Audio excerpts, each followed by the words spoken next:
Welcome to the Deep Dive. We're here to help you get truly well-informed without drowning in information. We sift through stacks of sources, articles, notes, you name it, to pull out those, key nuggets of knowledge, the surprising bits.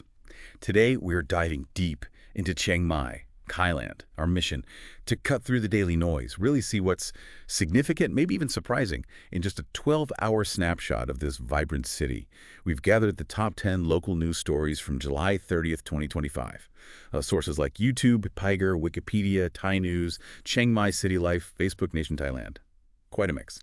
All right, let's get started. Yeah, and it's always fascinating, isn't it, how just looking at a city's daily news, even for such a short time, can give you this unique window. You start seeing the broader societal stuff, the economy, even geopolitics playing out, often connections you just wouldn't expect. Absolutely. Speaking of unexpected connections, let's kick things off with something that, well, I think it reveals quite a bit about local sentiment. There's this surprising surge in lottery ticket sales happening across Chiang Mai. And people aren't just picking random numbers. No, they're specifically going for auspicious ones. Numbers linked to military events, key dates from recent conflicts, even birth anniversaries of public figures. We're talking numbers like 30, 3173, and 902. They're incredibly popular right now.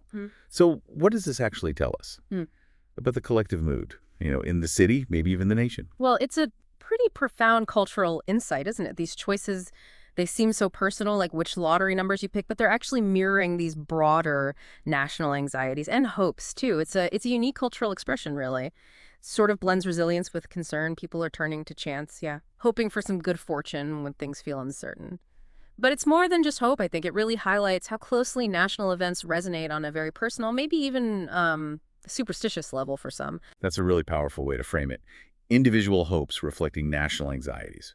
Okay, so moving from those individual hopes, let's look at the national response. The government's response to the ongoing border situation. They made a pretty significant move, allocating a 100 million baht relief fund per affected border province. That's key. Right, per province, Right. not just a single pot. Exactly. And we're talking about support for over 160,000 displaced people in that conflict zone. The aid package includes emergency stuff, provisions, and also tax relief. It's a substantial commitment. It really is. And what's striking here, I think, is how this 100 million baht per province, it doesn't feel like just a temporary fix, like a Band-Aid. It seems more like a strategic move. Right. It acknowledges the long-term human cost of these regional conflicts. Yeah. It suggests Thailand might be bracing for a more sustained role here, maybe even reshaping internal policy and how they approach border zone development beyond just the immediate crisis.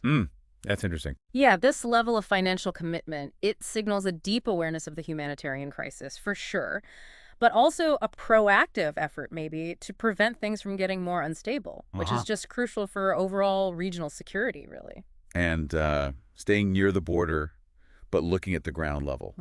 The conflict has thrown up some pretty dramatic stories. There was a helicopter mission, quite complex, that successfully rescued 19 paramilitary rangers.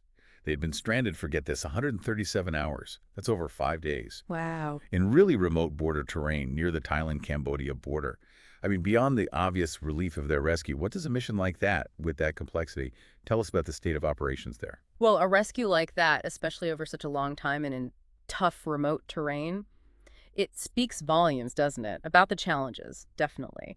And the intensity of the situation on the ground. It really highlights the dedication of the forces involved, of course, but also the inherent dangers, the extreme conditions these people are facing. It's just a stark reminder of the human side of these border conflicts. It's far removed from diplomatic meetings and headlines. Yeah, absolutely.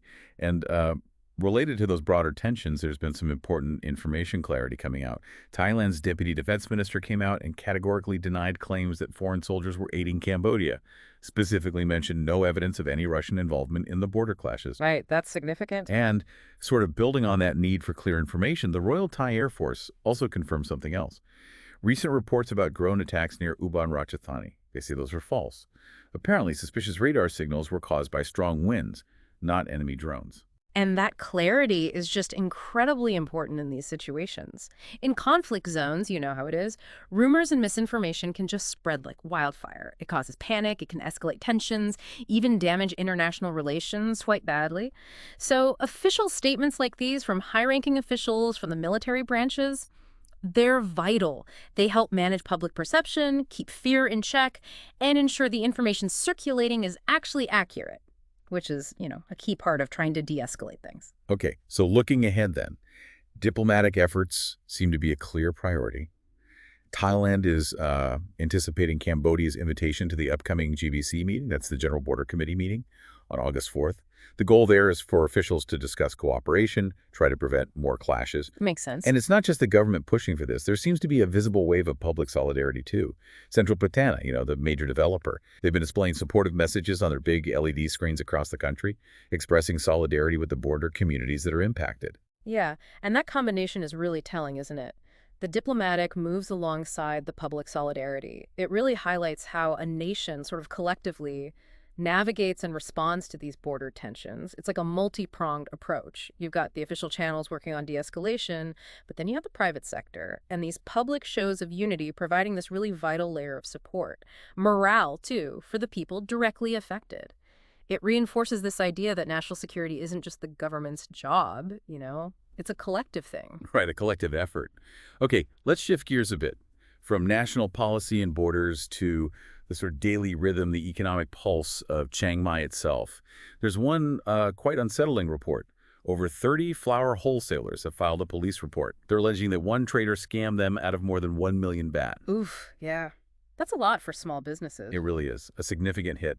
What does a scam on that scale suggest? Maybe about the regulatory environment, or perhaps even just trust within that local business community. Well, this incident with the flower wholesalers, it really speaks to the vulnerabilities that exist within local commerce, doesn't it? Especially in markets where, relationships and trust are absolutely paramount. A scam that size, it doesn't just cause direct financial harm, it can actually erode the very foundation of trust that these small businesses rely on day to day.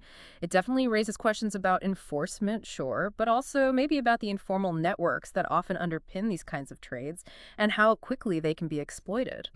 But on a more positive business note, there's also innovation happening. A new partnership between Maxim Thailand, the rideshare company, and Krung Thai Panish Bank has just launched. The aim is to fast-track insurance processing, specifically for rideshare drivers, right there in Chiang Mai. Yeah, and what's insightful here, I think, is how these two items, they seem completely separate, right? The scam and this new partnership. But together, they actually offer quite a comprehensive look at the city's daily economic pulse. While one highlights the challenges, the vulnerabilities, the other showcases this adaptive innovation, streamlining insurance for rideshare drivers. That's a direct response to a growing part of the workforce. It aims to improve livelihoods, offer a critical service in what's clearly a modern, dynamic economy. It just reflects a city that's constantly changing, constantly evolving. That makes sense. Okay, and finally, let's wrap up our news review with a cultural highlight. The contemporary solo exhibition, The Bouquet and the Wreath, by the local artist Araya Razjarmriensuk. It has just opened in Chiang Mai. What do you think the timing, the visibility of an exhibition like this signals, especially considering everything else we've just talked about today? That's a great point. The opening of a significant art exhibition like this one, The Bouquet and the Wreath, it isn't just a cultural footnote, especially not when you view it against this backdrop of border tensions and economic challenges we've discussed. It feels almost like an act of resilience. It shows that even amidst all these external pressures, Chiang Mai's creative spirit, its cultural identity, continues to thrive. Art provides this different kind of lens, doesn't it? It offers perspective, maybe some solace, and it's a reminder of the city's enduring vibrancy and its unique place on the sort of global cultural map. So pulling it all together, what does this all mean? We've covered, quite a range in this deep dive, from those fascinating cultural nuances and lottery numbers, the gravity of the border conflict, to the everyday realities of local commerce, those innovative business partnerships, and the enduring power of art. And it's crucial to remember this was just a snapshot, just 12 hours in Chiang Mai. That's exactly right. And what's truly insightful, I think, is seeing how these seemingly disparate news items, when you look at them together, they paint a much richer, much more nuanced picture of the city and its region. They really reveal this complex interplay, human experience, economics, geopolitics. It's all woven together. It shows how closely local news can reflect and maybe even influence these broader national and, yes, even global patterns. Indeed. So as you reflect on this glimpse into Chiang Mai today, what stands out to you? How all these different elements, from border tensions right down to art exhibitions, how do they intertwine to tell the story of a place and perhaps the story of the human experience itself?